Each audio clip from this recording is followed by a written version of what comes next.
अहानबद मयामबु सेसम नवासना तराम नोक्सरी अमदी इकाई खुमनबु उच्चरी ngasi mayamgidamak puduna lakseriba wari asi aikhoigi leibak asiga thangna leiriba Pakistan hairiba leibak asigini hairiba leibak asida thokiba yamna tamthiba thodok amakhaki wari ni hojikti mayam wari asi amuk punna taminarasi ngasi mayamda tahanjagadoriba wari asi Pakistan gi Punjab province hairiba mafam asigini thodok asi Lahore dagi Chaurakna kilometer chama chatlaga leiba Sialkot district ki manungda leiba Daska hairiba mafam sigini Sabir Ahmad Kobunupa ama Sialkot ki Kotman hairiba khungangchida lei mahak Pakistan Police Department da SI oina thabak tawi mahak ki naitum poksabi Jahra Kadir Kobi machanupi amalai 2020 da mahak ki naitum poksabi machanupi asigi lohongba mahak ki loina bi asigi mache ahal Sugran Bibi gi machanupa Kadir Ahmad ta pangthokhirami hairiba lohongba asi Sugran Bibi na matam kuinadagi pamduna lakpa wafam amakhakni thainadagi hauna magi mamausi machanupi gi macha nisina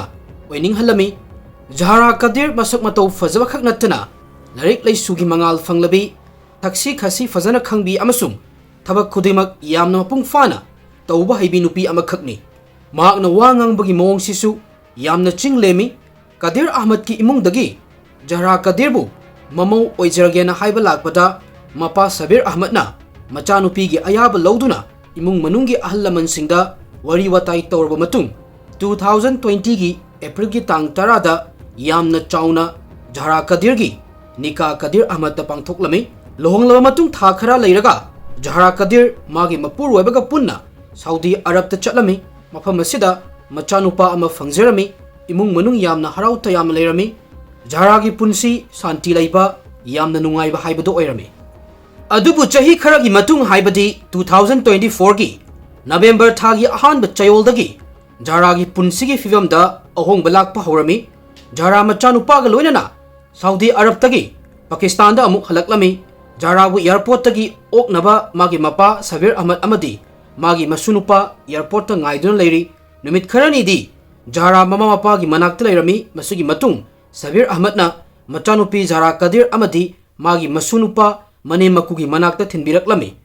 hairiba matam sida Jahra amuk hanna mirol duna tha tare churaklami masugi matung Sabir Ahmad ki punsi si hingna sibugum oirami machanupi Jahra Kadir kadai da leirino haiba khanglamde phone tawrasu paikalakte hallagasu tawraklamde Sabir Ahmad nena tana leiba ngamlamde Jahra gi mapa amadi mamana matam supada mahaki wazai haukiba numit humni dagi Sabir Ahmad na machanupi da hanjan call tawduna leirami call tawba kudingi phone switch off tawraga leirami haurakpadadi Sabir Ahmad na machanupi mapuroibagi yumda thabak yamna chinbagi natragana mapuroibagi mari matagi lohong khongdung bagumba yawbagi phone paiba nangdabagi switch off tawsalaga thamamba yai haina su khalami Sabir Ahmad police ta SI oina thabak tawbuna maram oiraga ayamba matamda mathau chillaga lei numit humni machanupi gi pau amata taraktaba aduga phone su adum switch off leibasida Sabir Ahmad masadu laitafam khangdaba sum henjalaklami Sabir Ahmad ki thamoida solve tawba ngamdaba wari ama magi mamangda taraga leibagum fawba horaklami 2024 gi November tang 8 gi nungdin gi matamni Sabir Ahmad police station da magi mathauda busy oiraga leirikansida magi phone adu khingaklami phone tawrakliba mioi asi atai kana sunate magi mayanupa Saudi da leiba Kadir Ahmad ni Kadir Ahmad ki konjel adu tabada Sabir Ahmad na haukiba numit humni dagi mangonda fawriba aduga manana mahaksu nena tadaba amagi mawong malami Kadir Ahmad na hairaklami uncle Jahra ga wari watai tawbra haukiba numit humni dagi maga pau fawnaba ngamdre matamsida Sabir na fawnade magi phone switch off lei hairami nang kaim khanganu ay yumda chatlaga yenguge haina makha tarami Sabir Ahmad ki wafam sida mapa ama oibagi awaba amasung police officer amagi responsibility animang uba fanglami police station da Sabir Ahmad na magi fibam adu explain tawraga suti lawrami masigi matung yamna thuna machanupi na mayum paliba mafam kotli mira hairiba mafam sida chatlami khungangasi yorakpada numidang wairamgi matam oirami mahakna yum adu gi gate adu hangdokpaga uriba fibam aduna masa adu khongpham machet ama fawba lengbangam halamde yumgi mangolduda Sugran Bibi famduna lei magi machanupi ani Yasmin amasung Saba loinana makoigi macha singa punna no khedana lerami yam nungaibagi film amakhakni Sabir Ahmad na itha thajadana yumgi mangol adu yausilakpadadi moigi thamoida yamna ngakpa ama fauhanduna langlamba adu tumin laikhirami masigi matung Sabir Ahmad na Sukran Bibi gi maikaida yengduna yamna ingtapna Bibi saheba jara kadai dalai maki phone mit humni sure switch off tawraga lairibasi magi mawama pausu amata tade mana aikoida pau phorokpasu tawde hairami kaimta tadawagi mawongda Sukran Bibi na wahang asigi paukum piraklamde nokladuna machanupi ani Yasmin amasung Sabada imung manunggi wari tawduna lairami mafam aduda Sabir laitawagumani makoina khallibasi Sabir ningsa sor asangba ama hondoklami kaigumba asoiba kharadi laire haibasi mahakna khallami lairiba myoising aduda karimata hairamdana Sabir Ahmad jara kadirgi room tamna laklami room adusu koi chai chai ga lairami mahakna mompak adu haigatuna yengi almira hangdoktuna manungda su yengi phamung makhada fawa henglami adubu machanupi laibagi mami ama fawa uramde masigi matung atopa room sing aduda mathang yengnaba lakpa horami mahakna mathangi room gi thong adu hek hangdokpaga maningdagi Sukran Bibi amadi magi machanupi ani Yasmin amasung Saba ikhang khangawdana laktuna kihalaklami makoi ahumna ahuba khonjelda Sabir da khatnaba horoklami chumna wa hainarambadagi machin makhasu thiba horoklami Sukran Bibi na Sabir da nang kana oidana aigi imung sida hekta changa ibano hairami machanupi gi matangda akoida karigi hangibano Sabir Ahmad na mikup ama fawba masagi self control adu manglamde mahakna gyan tarmi madudi mahakpu sawhanduna khatna chainaba violence ki thodok ama thoganaba hotnare habisi mahakna yamna thuna pocket tagi phone lawthoktuna police control room da call tawkhirami aduga call aduda call tawrokliba ai isamak SI Sabir Ahmad aigi chanupi hawkhiba numit humni dagi kadai da laibano haiba khangdre hojik ai magi mapuroibagi yumda lay yamna thuna police ki team ama thavirau tharakadaba mafamna Kot Mira Daska masigi matung amuk Sabirna magi mayambada call tawrami amasung kaigumba khara thokre yamna thuna jaragi mapuroibagi yumda laknaba haikirami ahum suba call asina jaragi mapuroiba Saudi da laiba Kadir Ahmad ta tawrami Sabir Ahmad ki konjel se yamna lummi mahakna Kadir da mafam asida yamna serious oiba tawdok khara thokhraba male nangi ima amadi nache singna kaigumba khara lotshalaga thammi hairami aigi wakalda jarada tawdok khara thokre mikup khara gi tungda police ki team ama mafam sida yawraklami wahang pahong tawba hawrami police na Sukran Bibi da nangi namau nupi kadada lay haina hanglami matam sida kaimta thinthadana Sukran Bibi na ngasi ayukta jara magi chahi ani makhai suraba machanupa safe yumda thamamaga kadai da no machatkhibani hairami kadai da chalibano haiba moisu khangde hairami Sukran Bibi na police ki mangda famladuna yamna tapna kanana khangba jara atopa nupa amaga chelambasu yai hairami wafam ase tabada Sabir Ahmad ki masada cheliba I adu sagalaklami magi maithongda asawbagi mami mayek sengna urami adubu masa mathanta fathajarami mikup ama fawba mahakna machanupigi respect amasung matau karamna yoglakhi haibasida chingnarude Sabir Ahmad na yamna gyan tana aigi ichanupi asi aina chaunaba yoglakpa matamda kanagumba nupa amaga sen khinabagi mawngda yoglakkhide mahak aigi naitom poksabi ichani aigi di mahak si ijatni thawaini oida padaba maral aigi chanupida pishanba yaro heraklami makha tana mahakna police officer gi maikeida yengduna kaiguma Sukran Bibi na hairiba wafam asina sengba chumba oiragadi aingonda proof utlu madudi jara masa mathanta yum asidagi chatki haibagi any evidence any witness ama hekta utpi hairami Sukran Bibi na hairiba wafam asi aigi thamoina thajau haiba yade hairami aina thajai madudi aigi chanupida kariguma tawdok khara thokre haibasi aina khalli madudi Sukran Bibi amadi magi machanupi sing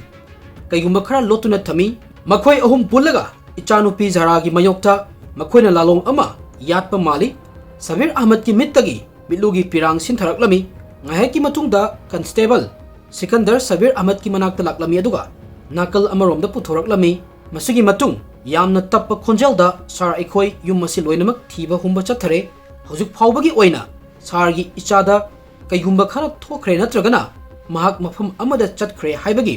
proof ama phawba phangma ngamde hairaklami aduga proof amata laitana mi ama hekta phabasu yaro hairaklami matam sida Sabir Ahmad na ningsa sor asangba ama hondoaga yum masida nupi ahum aduga naha oiriba nupa ani amasu lairibani makhoi loinamakta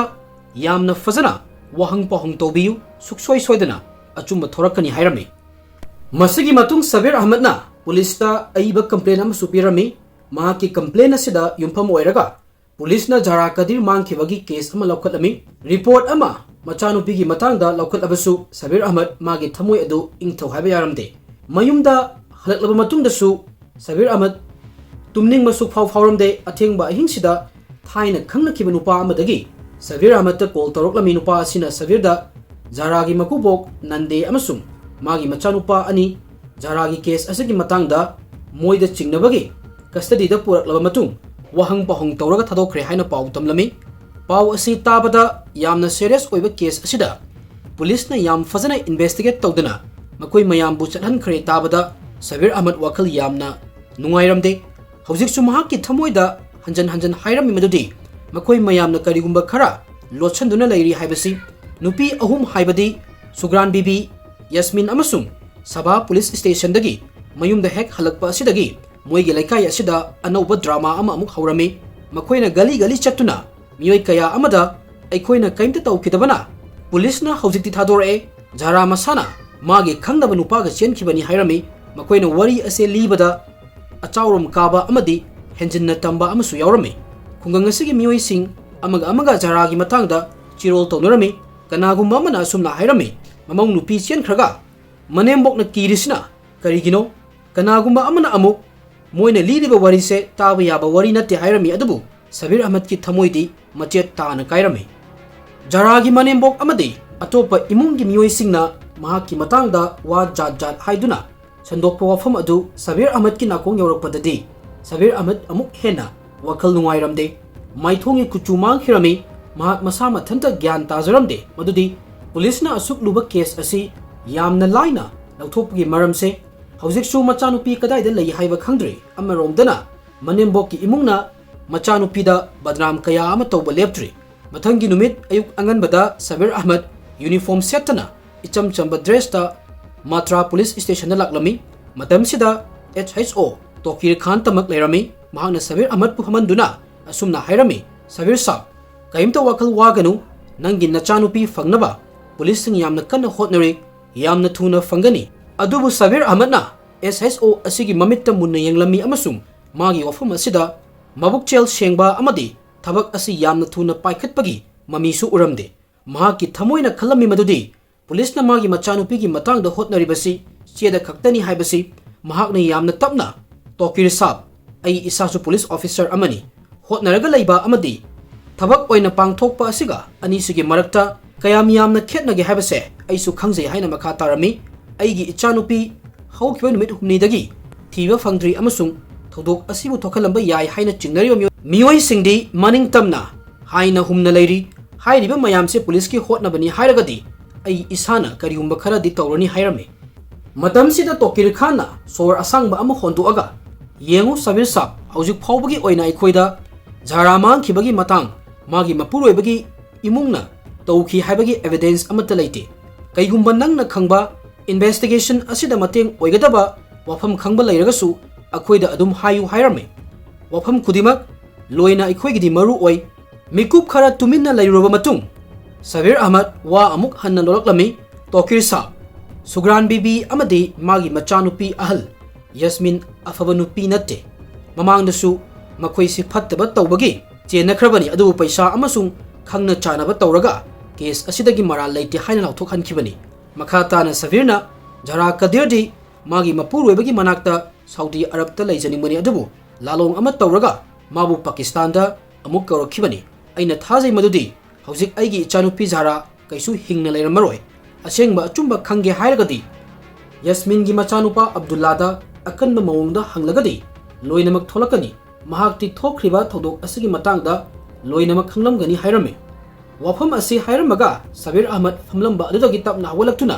police station gi mapana thoroklami mahak hek chatkhibaga HSO Tokir Khanna matam manghandana Sabir Ahmad na hairamba wafam sing magi makhata ba police personnel singda pau pikhirami jaramang kiba case asi hojikti Sialkot ki DPO Muhammad Hassan Iqbal gi manak yaukhirami DPO na yamna thuna hairiba case asigi matangda special investigation team ama semnaba order pirami Case asida chenariba mioising by any means tawraga fagadabani hairami order asigi matungda Daska gi DSP Rana Umar Faruqi miyeng makada team ama semlami team asida DSP Abid Rashid SHO Tokir Khan amasung Constable Sikandar yaurami investigation team asina ahanbada Jaragi Manembok Yumgi akoibada leiriba CCTV camera gi footage sing lautoktuna check toba haurami athengba ahing fawba recording mayam check toduna leirami tapna thaudoksigi matangda langla langjin fangbagi maikei changchilaklami footage kharada Abdullana bite bora khau kharada arumba pot chai haptuna chatpagi mami urami masigi maningda Sugran Bibi gi mayek sengdaba mami su uba fanglami masigi matung police na Abdullah lokhatuna custody da puraklami amasung akan mawongda wahang pohong toba haurami ahanbadadi police gi wahang khudingda ma yaude thokriba thodok asida kaimta khangde haina hanjan hairami summagi mathakta akan pressure pisalakpadagi maithongi saklon on ba horoklami mahangna konjel adu nikladuna aina aboka loinana achoba bora khau ahunda jaragi asiba masa haptuna bike ta puraga nalada langthui Abdullah na haidorakliba sensitive oiba wafam ase tabaga thinthaba tawdana police na Sugran Bibi bu farami amasung mamang nupi jara amadi poktriba angang adubu hatlaba matung langthoki hairiba nala aduda puduna laklami yamna thuna paw ase court ki mira amadi thangnaba kungang singda sandokiduna mipum khudimana khanglakpada yamna angakpa ama oirami mi kaya ama thodok thofamda yawraklami amasung kana amatana thajaba ngamlamde madudi Manembok amana mamau amada minungsi laitana asiguma thodok ama thohalamgani haibasi nala asigi manakse namthiba manam namlami fattaba isingi manamsigi mathakta asiba hakchangi manamsu amuk yawshalami police na higi matengna nala asi thibo humbagi thabak haurami pung kaya ama changna hotnarba matungda phangkhiba bora khawsingdagi jara kadirgi asiba hakchangi partsing fanglami hairiba bora khawsing ase hangdokpada mafamduda lairamliba mioising adugi thamoida awaba hena pirami postmortem torba matungda jaragi hakchangi saruksing mapa ibungo Sabir Ahmad sinarami Sabir Ahmad masa mathanta fathaba ngamjaramde Sabir Ahmad na machanupigi hakchangi parching adu magi car da haptuna magi khungang pot manda halaklami lambida Sabir Ahmad ki mitludagi lepa laitana mapi sintharami aduga machinda wahi amadagi hena thoklamde madudi jara kadir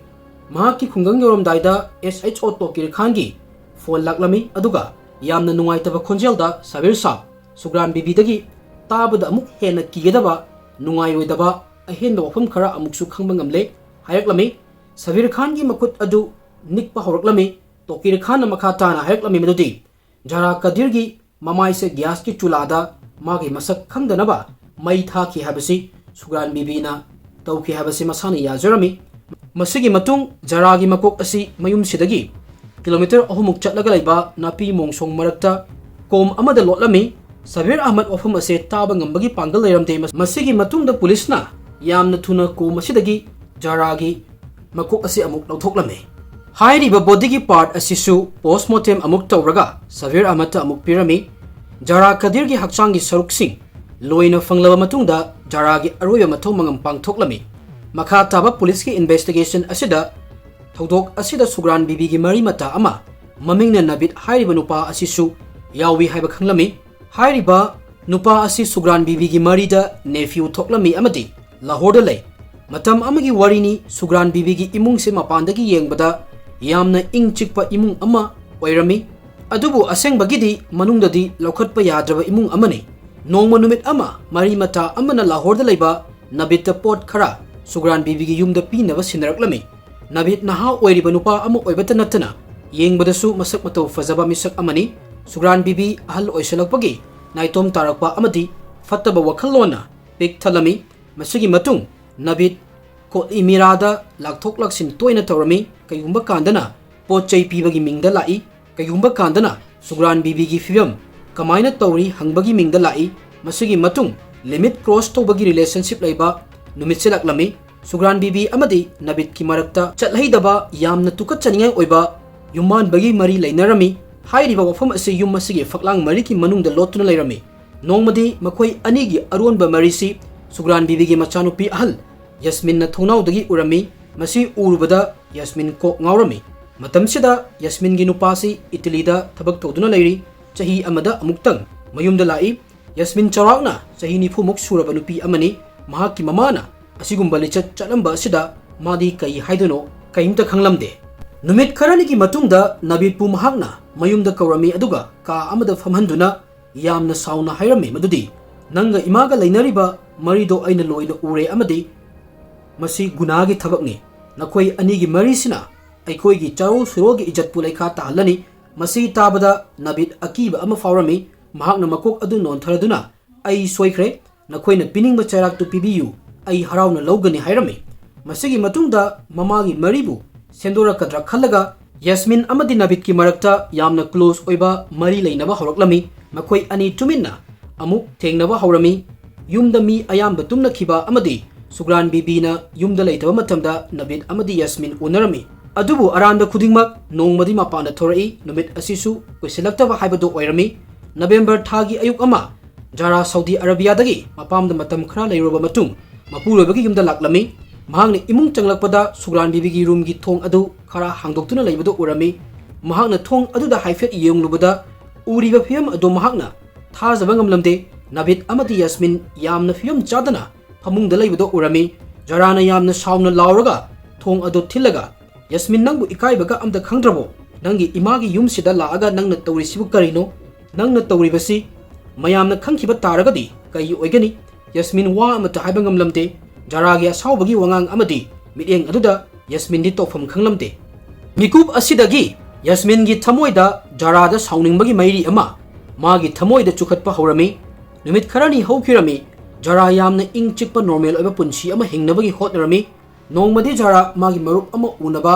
manak nakpuda laiba town amada chatlami adubu magi marup adu mayumda lairamde pung khara ngairaba matung Jara ningba kaina mayumda halaklami Jara amuk mayumda halakpadadi numidang wairam oirami yumgi thong adu tangkhaidi hanglami manungdagi tapna wari saba amadi nokpagi khonjel chu tarami Jarana khong adu imungda hek thangjinbaga magi makhong adu makha tana thangba thoklamde handakna amuk Sugran bibi amadi Nabit phamungda punna yenghaidaba fiamda leibado urami Jaragi khuttagi magi dupata adu makha da tarami numit kharanigi mamangdani hairiba nupa Nabit asida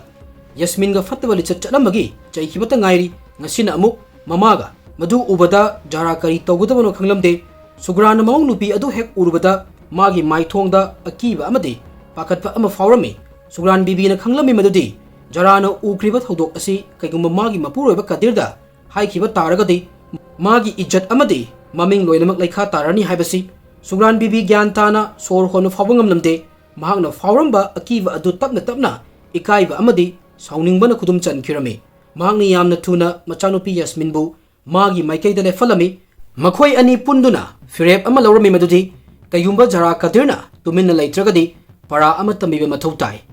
Sugran bibi thin thaba tawdana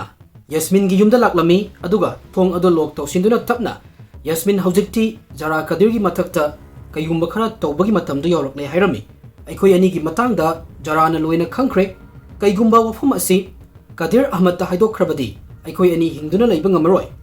Yasmin na khonjel nik aduna makuk adu nontharaduna asumna hairai ima kaigumba aigi nupana Nabit ka lainariba mari ase khangkiba taragadi suksoi soidana aibu divorce torakani imung ase kangkhong saiba tare haujikti Sugran bibi gi mamitta akibagi mahut lalong ama sagatpagi mami uba fanglami haujikti aikhogi khutta lambi amakhak lai madudi Jarabu ngasigi tabang pana sidagi manghankhiba masi tawba taragadi mahak wa sungangaroi amadi aikhoigi aronbasu kana amatana khangaroi numitsigi numidangda Sugran bibi Yasmin amasung Nabit punna faminarami makoi ahum plan ama tawrami plan asida Jara kadirbo hatpa hatlaba matung bora khawda haptuna asiba haksangi part langthokpa kaigumba mina wahang hanglagasu paukum pinaba mangjangona sem sarga thami paukum adudi Jara magi khangnaba nupaga yum thadoktuna chenkre habasini sumai tawdana November gi tang 8 gi numidang ase yoroklami Jara magi kada machagi manakta tumduna leirami tapna Jara gi room gi thong adu hangdoktuna Yasmin Nabit amasung Sugran bibi room manungda changlami Sugran na ngang adu lauthoklaga atopa room amada tumhallami Yasmin na Jara gi mamaida mon na kanna namsilami aduga Sugran na makhong adu kanna fajilaga thami amasung Nabit na makut adu farga thami minute kharagi tungda Jara ningsa sor honba lepkhirami ka asi ichik chiklami haujikti makhoi ahum gi maithongda santi fangbagi mami ama tarami masagi matung makhoi ahumna jara kadirgi asiba hakchang bathroom da puraklami masagi matung nabitna thang ama lokhatuna sa semagi type ta jaragi hakchang adu part kakthatlami masi loishallaga nabit chatkirami hojik su bathroom gi wall da I koi tai teraga leirami amadi bathroom gi floor asida asibagi manamdi chelaga leiri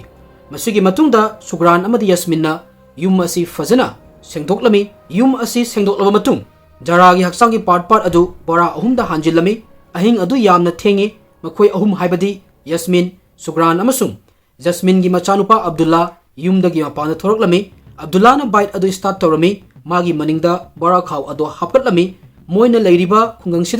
khara chatlaga nala amalai mafam sida mioi ayamba yumgi fatta hauthi langthoknai mafam asida makoi mayamna amam to oina jara kadirgi haksang yawba bora sing adu langthakirami mayumda halaklaba matungda yum manung asi manam nungsibana loinamak saithoklami nakalamromdana saudi arab ta laiba jaragi mapuroiba gyan amata taramde mangonda tawkiba kol khudingmakta magi nupigi khonjal tarani haibagi asada phone adu lokhatlami adubu tabadi fanglamde thokriba thodok asigi asengba achumba mayam se khanglakpada kadirgi thamoi machet tana kairami mediano wahang hangbada kadirgi mamit adu ngangsang nganglami mahak na hairami haujik aina hinglibasi amamba maraktani ima amadi iche singi apamba aina loina pi paisa ijat adubu khoina asigumba lalong ama tawramgani haibasi aina kaidonungda khaluba laite sigumba thodok ama thokani haibagi chingnaba kharata oirabasu aina khanglamnagade aina kaidonungda jara kadirbu Pakistan da tharamoi kadirna makhata na haujikti ai hingba siba anigi khetnaba karino khangdre aina tumba horokpa khudingi wahang ama adum tholai wahang adudi aigi ima amadi ichena aigi punsi asibu karigi damak mathak makha onthoktura thambiram libano marak sida police investigation su tobul oirami thodok asida chenariba maru eba accusing sugran bibi yasmin abdullah amasung nabit jail da thajin khirami adubu Saba amadi magi machanupa Kasim Jamildi thodok asida mara leite haibadagi moidi thadokirami masini mayam ngasi aigi wari asi tabiraga mayam gi comment thambiramu support tobo lepiganu wari su anau anauba mayam ama pujarake thank you everyone